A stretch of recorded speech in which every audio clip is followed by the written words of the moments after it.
ከኢየሱስ አልከተልም። ለምንድን ነው የምትከተለው? ለዘላለም ሕይወት። ለምንድን ነው የምትከተለው? ከእግዚአብሔር ጋር ለዘላለም ለመኖር። ለምንድን ነው የምትከተለው? ስለምወደው እዛ ያደርሰኛል። ኢየሱስን ተከተሉት። የዘላለም ሕይወት የሚሰጠው ኢየሱስ ብቻ ነው። በጣም ያሰቃያችሁን ነገር የሚያራግፍላችሁ ኢየሱስ ብቻ ነው። ከኢየሱስ ውጪ ሕይወት የለም። ሌላው በሙሉ ሞት ነው። ኢየሱስ ብቻ ነው ሕይወት። ደግሞ ለቃሉ ታማኝ እሱ ብቻ ነው። ድሮ ብሉይ ኪዳን ላይ እመጣለሁ አለ፣ መጣ። ከዛ መጣና እሞታለሁ አለ፣ ሞተ። ሊሞት ሲል እነሳለሁ አለን፣ ተነሳ። ተነስቶ እሄዳለሁ አለን፣ ሄደ። ሲሄድ እመጣለሁ ብሎናል፣ ሰሞኑን ይመጣል። የቀረው እሱ ብቻ ነው። ያለውን በሙሉ ያደረገው ኢየሱስ ብቻ ነው። ስለዚህ ተከተሉት። ኢየሱስን መከተል ክብር፣ የዘላለም ሕይወት ያለው ኢየሱስ ውስጥ ነው።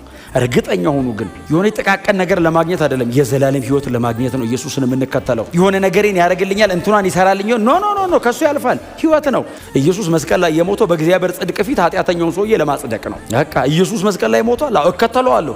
ለምን ነው ተከተለው? የዘላለም ሕይወት ይሰጠኛል፣ ለዘላለም ያሳርፈኛል። እሱን መከተለው ክብሬ ነው። ከኢየሱስ አልከተልም። የምትከተሉት ነገር ካለ እስከዛ አራግፉ፣ ቆርጣችሁ ጣሉት። ሞት ነው ያለው እዛ ውስጥ፣ አይጠቅማችሁ። ጮክ ብለና ኢየሱስን እከተለዋለሁ።